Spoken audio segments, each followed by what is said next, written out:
Hello students, हम transportation के बारे में पढ़ रहे थे। हमने अपनी लास्ट वीडियो में जो ट्रांसपोर्टेशन इन एनिमल्स है वो कंप्लीट कर लिया था। तो आज हम पढ़ेंगे ट्रांसपोर्टेशन इन प्लांट्स। तो प्लांट्स को भी जैसे लिविंग बीइंग्स में जो है वो कंसीडर किया जाता है। वो खाना बनाते हैं, वो रेस्पायर करते हैं, ठीक है।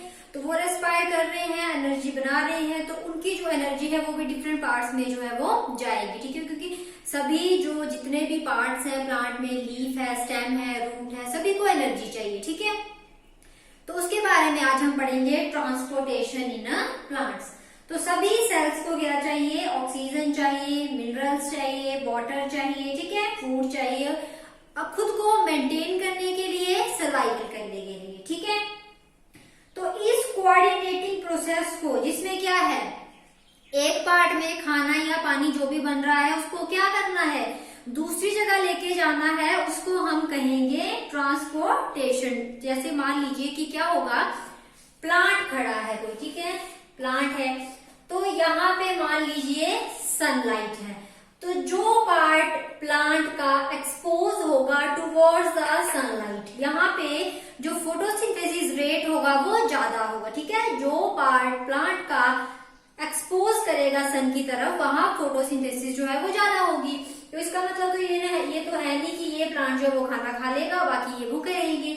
अब जरूरी है कि यहाँ से ये जो फूड बना इसको यहाँ तक लेके जाए, ताकि पूरी प्लांट को जो है वो खाना मिले, ठीक है। तो इसको ट्रांसपोर्टेशन को, जिसमें एक पार्ट से खाना जो है वो दूसरे पार्ट में लेके जा रहे हैं, उसको हम कहेंगे ट्रांसपोर्टेशन, ठीक है। अब मान लीजिए कि कोई सेल यहाँ इस तरह से सेल्स जो है वो अरेंज्ड है, ठीक है, एक ये सेल्स अरेंज्ड है। अब इस सेल ने अगर इसको खाना भेजना है, मतलब इसने सेल ने जो है वो इसको खाना भेजना है, तो बाय डिफ्यूजन जो है वो ट्रांसपोर्टेशन हो जाएगा, क्योंकि जो थोड़ी ही दूरी पे जो है ये सेल प्रेजेंट है। लेकिन जो सेल यहाँ पे प्रेजेंट है उसमें तो डिफ्यूजन नहीं हो सकता, क्योंकि डिफ्यूजन जो है वो जहाँ कम गैप होगा वहीं पे हो सकता है, ठीक है। तो अगर कहीं दूर इसने अपना फूड भेजना है, इस सेल ने अगर इसको खाना भेजना है, तो इसके लिए एक ट्रांसपोर्टेटरी सिस्टम की जरूरत है, ताकि उस मेथड से जो है वो ट्रांसपोर्टेशन हो सके। अब ह्यूमन बीइंग्स का ट्रांसपोर्टेटरी सिस्टम तो बहुत ही इलेबोरेट था, लेकिन जो प्लांट्स का ट्रांसपोर्टेशन सिस्टम है वो इतना इलेबोरेट नहीं है, लेस एक्टिव है, और प्लांट्स को जो है वो लेस सप्लाई ऑफ एनर्जी जो है वो चाहिए होती है। लेकिन ये बहुत ही ज्यादा इंपॉर्टेंट है, मतलब इंपॉर्टेंट ज्यादा है और पढ़ना आप लोगों को कम पड़ेगा, ठीक है। तो ट्रांसपोर्टेशन इन प्लांट्स, इसमें अगर शॉर्ट डिस्टेंस में हमने कोई चीज जो है वो ट्रांसपोर्ट करनी है तो वो बाय डिफ्यूजन हो जाएगी। लेकिन अगर हमने लॉन्ग डिस्टेंस में जो है वो फूड भेजना है, तो उसके लिए हमें एक ट्रांसपोर्टेटरी सिस्टम की जरूरत पड़ेगी, ठीक है। तो ट्रांसपोर्टेशन इन एनिमल्स में बेसिकली जो है वो दो पाथवेज जो है वो इन्वॉल्व होते हैं।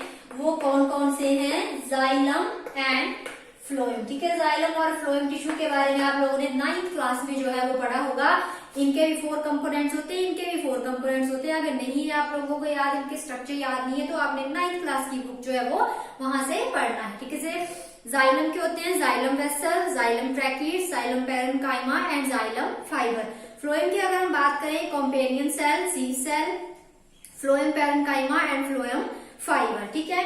तो पहले हम, जैसे कि आप लोगों को पता ही है कि जो जाइलम होता है वो करेगा वाटर की transport from one place to another, और फ्लोएम जो है वो क्या करेगा, इट ट्रांसपोर्ट द फूड, मतलब जो भी हमारे फोटोसिंथेसिस में प्रोडक्ट बन रहे हैं, जैसे कार्बोहाइड्रेट हमारे पास बन रहा है या हार्मोन्स हमारे पास बन रहे हैं, तो क्या होगा, वो एक ही पार्ट में नहीं रहेंगे, वो ट्रांसपोर्ट होंगे, तो वो काम करेगा हमारा फ्लोएम।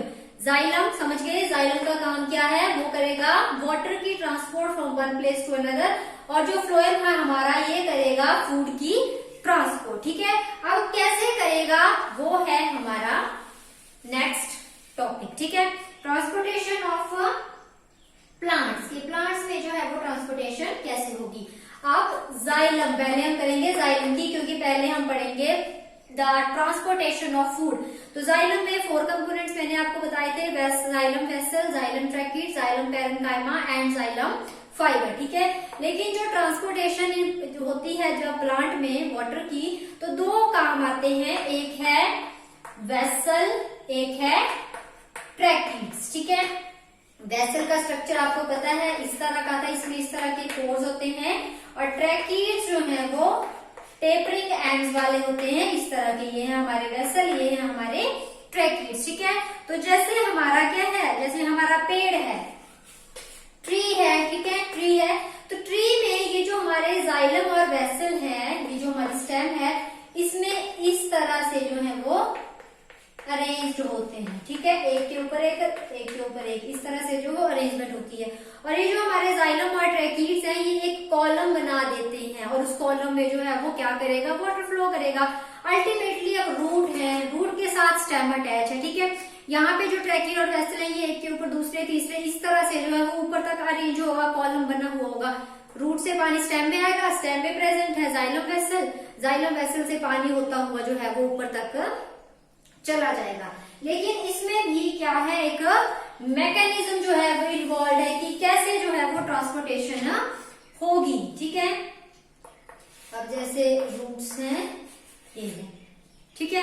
जब यहाँ पे क्या है, जाइलम ट्रैकीड्स है, तो इसका जो मैकेनिज्म है एक ट्रांसपोर्टेशन का, जैसे आपको पता है कि पहले रूट से जो है वो पानी यहाँ गया, यहाँ से प्लांट में गया, फिर क्या करेगा, क्या जरूरत है ट्रांसपोर्टेशन की, कि एक तो ट्रांसपोर्ट ऑफ मटेरियल का। दूसरी बात यहाँ पे आती है कि जो हमारे जाइलम और ट्रैकीड्स है, ये एक वाटर कंडक्टिंग चैनल जो है वो बना देते हैं। वाटर कंडक्टिंग चैनल मैंने पहले बता दिया, जाइलम वेसल प्रेजेंट है, तो वाटर कंडक्टिंग मींस वाटर की ट्रांसपोर्ट जो है करते रहेंगे, एक से दूसरे में, दूसरे से तीसरे में। पता है आप लोगों को, इनके स्ट्रक्चर्स में जो है वो पोर्स प्रेजेंट होते हैं। यहाँ पे भर गया ये पानी से, अपने पोर्स से पानी जो है वो नेक्स्ट को दे देगा, ये भर गया पानी से, वो दूसरे में जो है वो दे देगा, ठीक है। दूसरा फायदा क्या है इसका, कि ये क्या करता है कि जो हमारा सॉइल का वाटर है और जो हमारे प्लांट में वाटर है, उसकी कॉन्सेंट्रेशन को ये इक्वल कर देगा। कैसे करेगा, रूट में पानी है, ठीक है, ज्यादा पानी है, क्योंकि रूट जो है वो हमारी सॉइल के साथ जो है वो अटैच है। तो मान लीजिए कि रूट में पानी भर गया, ठीक है। अब क्या हुआ, प्लांट में पानी नहीं है, रूट में पानी है, तो ये जो ऊपर वाले जो पार्ट्स हैं, ये खींचेंगे, किसको खींचेंगे, पानी को अपनी तरफ। रूट ने पानी खींच लिया, वो चला गया फिर धीरे धीरे धीरे प्लांट में। एक टाइम कई बार ऐसा भी आ जाता है कि रूट में पानी रहता ही नहीं है और जो हमारा जो प्लांट है उसमें पानी एक्सेस हो जाता है। तो क्या करेगा हमारा प्लांट जो है वो एक्सेस वाटर को जो है वो बाहर निकाल देगा in the form of vapour, and this process is called transpiration, ठीक है। एक तो मैंने बताया कि इसमें जो है वो कंसंट्रेशन को जो है वो इक्वल करेगा सॉइल और प्लांट की। सॉइल से पानी खींचेंगे, उसको ऊपर लेके जाएंगे, और एक टाइम ऐसा भी आ जाता है कई बार कि सॉइल सूख जाती है और जो प्लांट है उसमें ज्यादा पानी हो जाता है, तो उस पानी को जो है वो बाहर निकाल देगा, क्योंकि हमें क्या चाहिए कि जो सॉइल और जो प्लांट का जो कंसंट्रेशन है वो इक्वल हो। यहाँ भी ज्यादा नहीं होना चाहिए, यहाँ भी ज्यादा नहीं होना चाहिए, दोनों में जो प्रेशर ग्रेडियंट है वो इक्वल होना चाहिए, ठीक है। और जो एक्स्ट्रा वाटर है वो ट्रांसपीरेशन के थ्रू जो है वो बाहर निकल जाएगा, ठीक है। जितना भी प्लांट पानी लेती है वो पूरा यूज नहीं करती है, सिर्फ वो 5 to 10% ही पानी जो है वो यूज करती है, ठीक है। अब ट्रांसपीरेशन का हम मैकेनिज्म देखते हैं कि मैकेनिज्म में क्या होगा। रूट्स हैं, लीव्स हैं, ठीक है। अब यहाँ पे हमने पढ़ा रूट से पानी आएगा, यहाँ पे ट्रैकीड्स और वेसल्स प्रेजेंट है, लीव्स में पानी जाएगा, लीव्स से बाहर चला जाएगा, ठीक है। लेकिन इसमें एक मैकेनिज्म जो है वो काम करता है कि कैसे जो है वो प्लांट पानी ऊपर देंगे, कैसे वो बाहर जाएगा, जिसमें 3 मेन पॉइंट्स हैं। First one is cohesion, second one is adhesion, and third one is surface tension, ठीक है। ये जो है वो मैकेनिज्म है किसका, हमारे ट्रांसपीरेशन का। First one is cohesion. Cohesion में क्या होगा, जो वाटर मॉलिक्यूल है वो स्टिक कर जाएंगे। कैसे, जैसे मान लीजिए कि ये है हमारे ट्रैकीड्स या वेसल, तो इसमें क्या होगा, जो वाटर मॉलिक्यूल्स हैं जो रूट से गए, रूट से जो है वो पानी कहाँ गया, हमारी स्टेम में क्या है, हमारे ट्रैकीड्स और वेसल्स। तो ये जो पानी है इसमें जो वाटर मॉलिक्यूल है दे विल कोहेज, वो स्टिक कर जाएंगे ऐसे इस तरह से। तो ये हो गया कोहेजन, इसमें भी वाटर मॉलिक्यूल जो है वो बीच में कोहेजन कर जाएंगे। कोहेजन के बाद दूसरा पॉइंट आता है हमारा एडहेजन। एडहेजन में क्या होगा, जो वाटर मॉलिक्यूल यहाँ सेंटर पे आ गए थे ये वॉल्स पे चले जाएंगे, जैसे इस तरह से है, तो ये वॉल्स पे चले जाएंगे, बिल्कुल बीच में गैप बना देंगे और एडहेयर कर जाएंगे to the wall of vessel. उसके बाद है सरफेस टेंशन। अब ये जो मॉलिक्यूल है ये इस तरह का एक कॉलम बना देंगे कि पानी जो है वो ऊपर ही जाए, इस तरह से ये क्या करेंगे, पानी का कॉलम जो है वो बना देंगे एक साइड इस तरह से। पहले क्या हुआ, कोहेजन, पहले जो है वो स्टिक कर गए, चिपक गए एक दूसरे के साथ। फिर क्या हुआ, वो एडहेयर कर गए, वो वॉल्स पे चिपक गए। और बाद में क्या किया कि उन्होंने एक ऐसा वाटर कॉलम जो है वो क्रिएट किया, एक तरह का उन्होंने ब्रिज बना दिया। ये ब्रिज जो है वो इसके ऊपर जो है वो दूसरी वेसल प्रेजेंट है, तो इसमें जो है वो इसी तरह का कॉलम जो है वो पानी का बनता चलेगा ऊपर तक, ठीक है, इस तरह का लीव्स तक पहुंच गया, एक्स्ट्रा वाटर जो है वो बाहर चला जाएगा। तो ये है हमारा mechanism of transpiration, cohesion. Cohesion में जो वाटर मॉलिक्यूल है स्टिक कर गए, दूसरे में एडहेजन में वो वॉल्स पे चले गए, तीसरे में उन्होंने एक ब्रिज टाइप एक वाटर कॉलम बना दिया जो रूट से लेके ऊपर तक बन गया, और ट्रांसपिरेशन के थ्रू जो एक्स्ट्रा वाटर था वो बाहर निकल गया, और बाकी जो है वो हमारे जो भी बॉडी पार्ट्स थे उसमें चला गया। मतलब इसमें क्या हुआ कि जो सरफेस टेंशन है वो इंक्रीज हो गया, वाटर कॉलम बन गया और वो ऊपर तक बन गया, ठीक है। ये था हमारा ट्रांसपिरेशन। अब ट्रांसपिरेशन तो हमने पढ़ लिया कि ट्रांसपिरेशन में क्या हो रहा है कि जो एक्सेस ऑफ वाटर है वो in the form of water vapour जो है वो लीव से निकल रहा है। लेकिन लीव्स को, जो हमारी रूट्स है, उसको कैसे पता चल रहा है कि मैंने जो है वो लीफ को जो है वो पानी देना है। तो जो हमारी लीफ है वो एक प्रेशर क्रिएट करेगी किस पे, हमारी रूट पे, and this is called transpiration pull. Transpiration pull, या इसको और क्या बोलते हैं, एसेंट ऑफ सैप, ठीक है। ट्रांसपिरेशन पुल और ascent of sap. What is transpiration pull? It is a pressure. Pressure means negative pressure. Negative क्यों बोल रहे हैं इसको, क्योंकि हमेशा क्या होता है, नॉर्मली यहाँ से प्रेशर यहाँ जाएगा, मतलब पानी जो है वो नीचे को जाएगा। इसमें क्या है, पानी जो है वो नीचे से ऊपर को जा रहा है, तो इसमें क्या बोल रहे हैं हम, negative pressure. It is a negative pressure which is created by the leaves. Leaves जो है वो एक प्रेशर लगाएंगी किस पे, रूट्स पे, कि मुझे पानी दो, मुझे पानी की जरूरत है। इसीलिए हम इसको कह रहे हैं नेगेटिव प्रेशर, और इसी नेगेटिव प्रेशर को हमने नाम दिया है ट्रांसपिरेशन पुल या एसेंट ऑफ सैप। एसेंट मतलब उल्टा है और सैप मतलब मिनरल्स, आयंस या वाटर जिसकी भी ट्रांसपोर्टेशन हो रही है। तो ट्रांसपिरेशन पुल है, it is a negative pressure which is created by the leaves over the roots, ठीक है। ये है हमारा ट्रांसपिरेशन पुल। ट्रांसपिरेशन का आपने पढ़ा है कि किस किस के थ्रू होगी ट्रांसपिरेशन, स्टोमेटा के थ्रू होगी, क्यूटिकल के थ्रू होगी और लेंटिसेल के थ्रू होगी, ठीक है। स्टोमेटल ट्रांसपिरेशन मीन्स इसमें जो ट्रांसपिरेशन होगी वो स्टोमेटा के थ्रू होगी। क्यूटिकल कौन सी पता है आप लोगों को, क्यूटिकल जो होती है वो सबसे ऊपर वाली लेयर होती है, तो उससे जो है वो इसमें क्या होगा, मतलब जैसे मान लो कि जनरली जो डेजर्ट प्लांट होते हैं उसमें होती है ये, तो उसमें क्या लगता है कि लीव्स के ऊपर जो है वो एक वैक्सी लेयर बनती होती है, जैसे उस पर किसी ने वैक्सीन अप्लाई करी है, ठीक है। तो उसमें से जो वाटर की ड्रॉप्स बाहर निकलेंगी, थोड़ी बहुत ट्रांसपिरेशन होगी, उसको हम बोलेंगे cuticle. When the transpiration occurs through the cuticle layer it is called cuticular. And third one is लेंटिक्यूलर। तो लेंटिक्यूलर क्या होते हैं, जो हमारी स्टेम है, स्टेम पे जो छोटे छोटे पोर्स होते हैं, स्टोमेटा जो है वो लीव्स के ऊपर प्रेजेंट है, लेंटिसेल्स जो है वो स्टेम के ऊपर, स्टेम जो है थोड़ी सी रप्चर हो गई है, उसमें छेद पड़े गए हैं, उनको बोलते हैं लेंटिसेल। अगर ट्रांसपिरेशन जो है वो इसके थ्रू होगी तो उसे हम कहेंगे लेंटिक्यूलर ट्रांसपिरेशन, ठीक है। इंपॉर्टेंस क्या है ट्रांसपिरेशन की, एक तो ये पानी को लेके जा रही है ट्रांसपिरेशन, ठीक है, मतलब एक्स्ट्रा वाटर को बाहर निकाल रही है। दूसरा ये मूवमेंट कर रही है वाटर की या जो भी डिजॉल्व सब्सटेंसेस हैं। एक ये कूलिंग दे रही है, जैसे हम अपनी बात करें जब हमें स्वेटिंग होती है, ठीक है, पसीना आता है, थोड़ी देर बाद हमें क्या लगता है, वी फील कूल, ठीक है। तो वैसे ही जब ट्रांसपिरेशन के थ्रू पानी जो है वो एक्स्ट्रा वाटर बाहर निकाल देगा तो उसको भी थोड़ा ठंडा ठंडा जो है वो लगेगा। And fourth one it maintain the turgidity of cell. Turgidity of the cell मतलब कितना भी पानी, मान लो कि पानी निकल गया, डेफिशिएंट हो जाएगा, फिर से सॉइल से पानी ले लेगा, मतलब जो हमारे सेल है वो टर्जिडी रहेंगे, वो फ्लैसिड जो है वो नहीं होंगे, मतलब वो भरे हुए ही रहेंगे, ठीक है। तो ये थी हमारी importance of transpiration of water. I hope आपको क्लियर हो गया होगा। इसमें आपने डायग्राम बना देनी है, रूट बना दिया आपने, ठीक है, रूट बना दी, रूट से पानी जो है वो स्टेम में गया, स्टेम में आप सेल बना दीजिए, ट्रैक्टेड वेसल, उसके बाद जो लीफ में चला गया, लीफ पे आप जो है वो पानी निकाल दीजिए, extra which is called transpiration, ठीक है। उसके बाद हमारा आता है फूड, कि ट्रांसपीरेशन ऑफ फूड जो है वो कैसा होगा, ट्रांसपोर्टेशन ऑफ फूड जो है वो कैसा होगा। तो मैंने आपको पहले ही बता दिया कि इसमें दो पार्ट जो है वो इन्वॉल्व है, जाइलम और फ्लोएम। जाइलम का हमने पढ़ा कि ये ट्रांसपोर्टेशन कर रहा है किसकी, हमारे वाटर की। अब फूड की अगर हम बात करें तो ये होगा थ्रू द फ्लोएम। और ट्रांसपोर्टेशन ऑफ फूड को हम क्या कहते हैं, ट्रांसलोकेशन। ओके, ट्रांसलोकेशन याद रखना है। ट्रांसपोर्टेशन हम पढ़ेंगे वाटर में, और जब फूड की ट्रांसपोर्टेशन हो रही है उसको हम क्या कहते हैं, ट्रांसलोकेशन।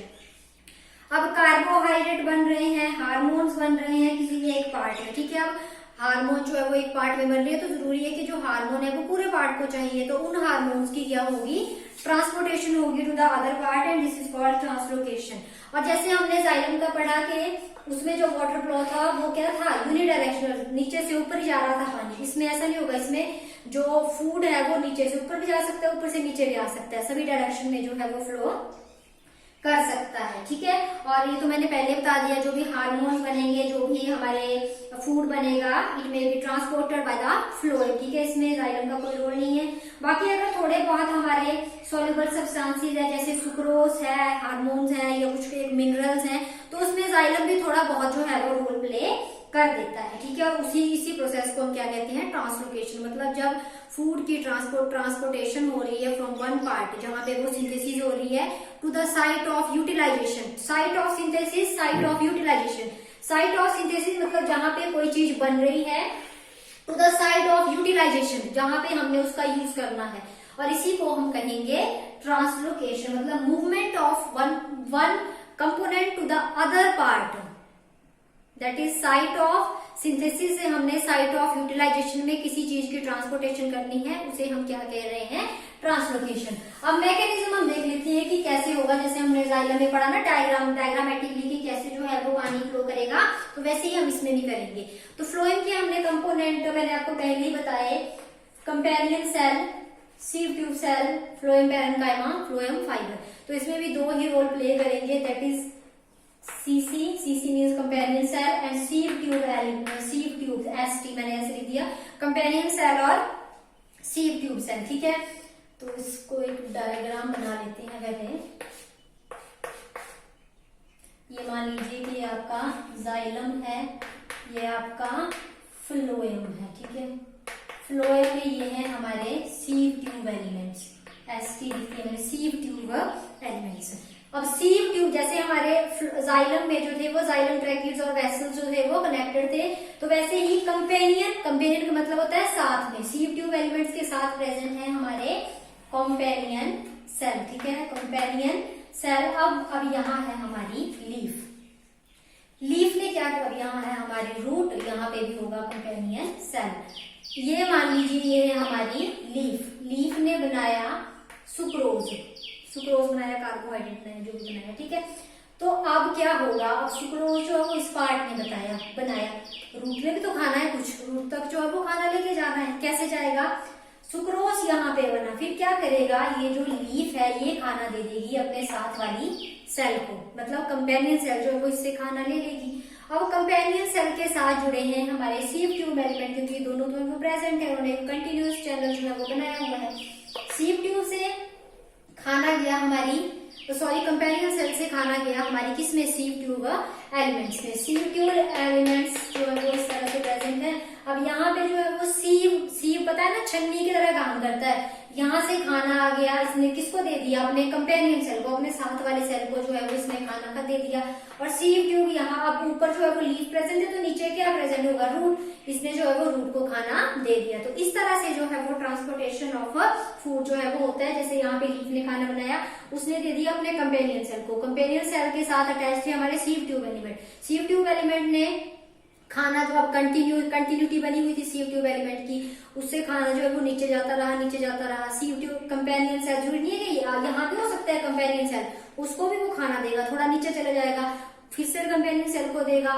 जैसे यहाँ स्टेम हो सकती है, स्टेम को दे देगा, यहाँ इसने रूट तक जो है वो खाना पहुंचा दिया। मतलब जिस भी पार्ट को खाना चाहिए वो इस तरह से, लीफ है या जहां भी है, पहले कंपेनियन सेल में जाएगा, सीव ट्यूब एलिमेंट जाएगा, सीव ट्यूब एलिमेंट से दूसरे कंपेनियन सेल में जाएगा, और उसके थ्रू जो है वो बॉडी पार्ट में मिल जाएगा। और ये जाइलम है, जाइलम किस चीज क्या देगा, वाटर देगा, ये वाटर देगा, फ्लोएम जो है वो ट्रांसपोर्टेशन ऑफ फूड करेगा। ठीक है, तो आई जस्ट होप आपको ये वाला जो ट्रांसपोर्टेशन ऑफ फूड और जो वाटर था वो क्लियर होगा। और जो लास्ट टॉपिक है कि necessity, what is the necessity of transportation, क्या जरूरत है ट्रांसपोर्टेशन की।